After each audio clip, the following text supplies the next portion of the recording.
your host, Sergei Krygovskaya, and today we will bring you the truth that we like the best. Today we will be discussing the intercultural clash between how headlines reported on Alexei Navalny's death. Hi, I'm Mary, your actual truth-telling host. I'm here to bring you the real story about Alexei Navalny, our hero, fighting for democracy. Unless you're watching on Fox News, let's start with who Alexei Navalny is. In 2020, after totally not being poisoned by the Russian government, sorry, that wasn't a highly dangerous military nerve agent that used to poison him?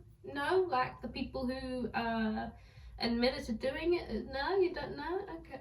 Has died of unspecified causes in a prison colony just near the Arctic Circle. Unspecified. Did I hear that right? Did I just hear you say that it was an unspecified death? I just think it was a minor coincidence that, no one could find him, the Russian government hate him, he died. I just don't know how I feel about that one. Kremlin denies involvement to this. We only tell the truth here. So, did you know that in Russia 70 to 80% of media is state-owned? This is so that our citizens can hear the truth. Meanwhile, over here, we have freedom of speech. Don't think about changing channels either. We have banned everything so that no Western influence can cause the destabilization of our so carefully built independent Russian Federation. Translation: Russia wants to distance themselves from the gravity and authority of the situation and make sure that their narrative disguises a little minor inconvenience called human rights violation. Look, our national identity has been shaped by historical memories, so excuse us if our media narrative does not serve to protect our state. We have been through a lot to maintain our identity as a state. We are an independent and we don't need no influence from any other place. This is why we have kept our headlines nice and simple for Navalny's death. Alexei Navalny has died. Navalny's death is sad, but inmates in US die too. See, you people over here in the West, breathlessly reporting on every new development, the shocking death and extraordinary life of Alexei Navalny. It is as if you have found out that your favorite TV show member has died. What is this, Coronation Street? Oh, your headlines are so boring. Navalny was a hero. We have to remind people of where Navalny came from, what he was fighting for, and who he was fighting against. Use a mode of language to remind the world what sort of place Navalny came from. A dark, dangerous Russia. Dies in a dark, dangerous Russia. It just sounds a lot better than just dead. Navalny represents everything that we, the West, our values, what we stand for. Our Western values of independence and democracy. What is this word? Values. I've never heard of it. We tell the truth. Navalny added to a terrorist and extremist list. This is because he was working for CIA.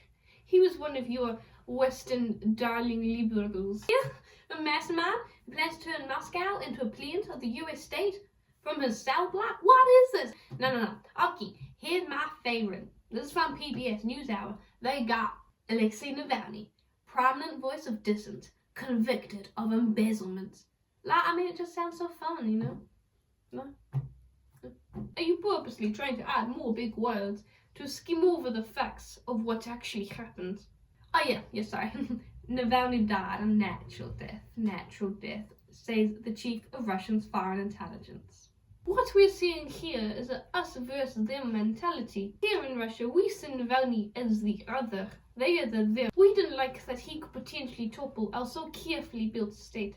It is easier to label him as foreign, as other, forget about it.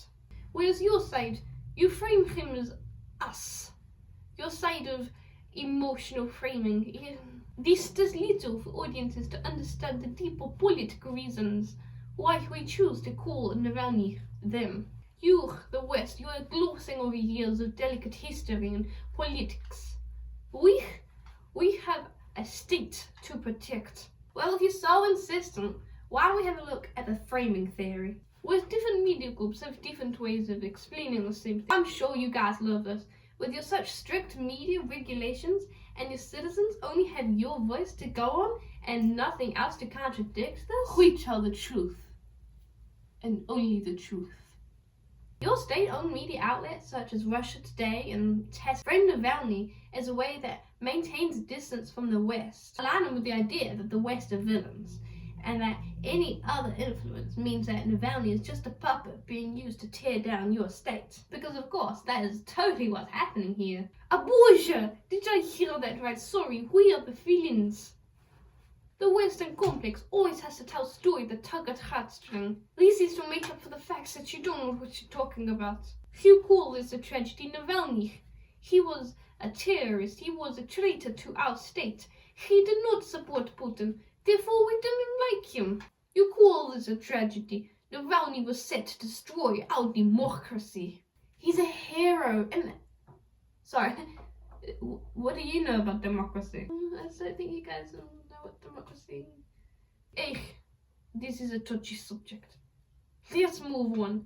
Let's look now at Hofstede's cultural dimensions. There are 5 main dimensions. Oh, I know them.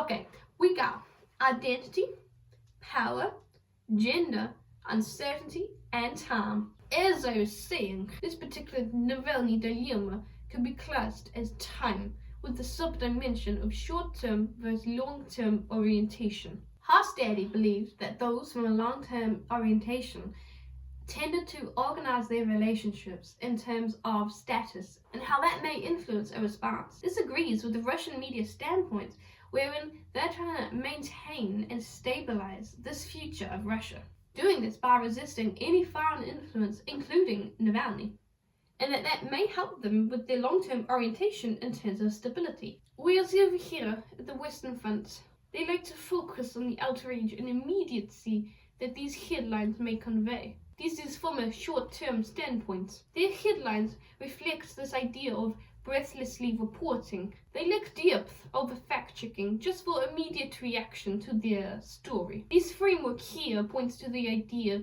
that individuals may find it necessary to hide information, which goes to show in the reporting of the Western side, where their stylized aspects are hiding the actual information. They often swap out the facts for emotive language. Or maybe we just want to capture the world's interest with what's going on with fun words. Oh hey look, a political crisis. Or let's do some fun little alliteration and make it a headline. What color should we make this headline?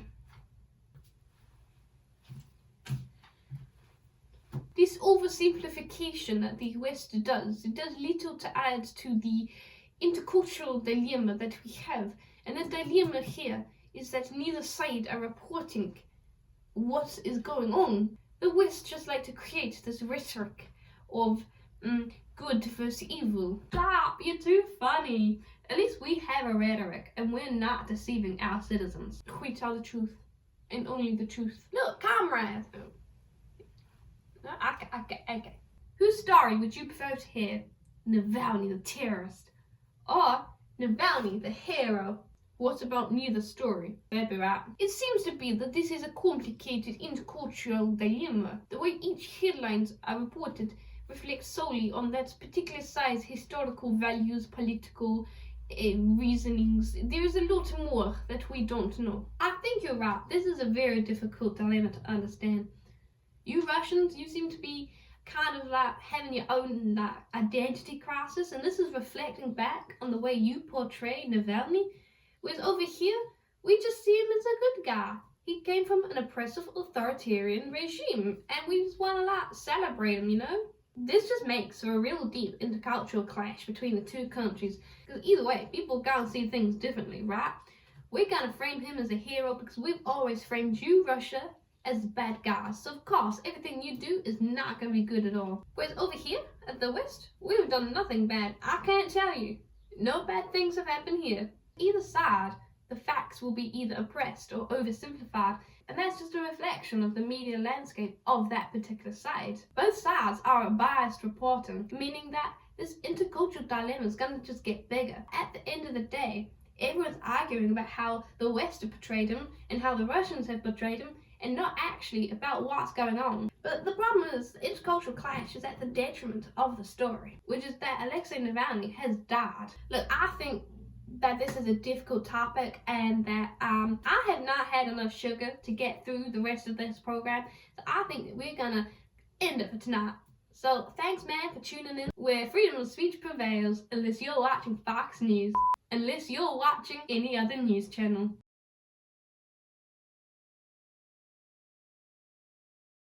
Censored by Russian state media.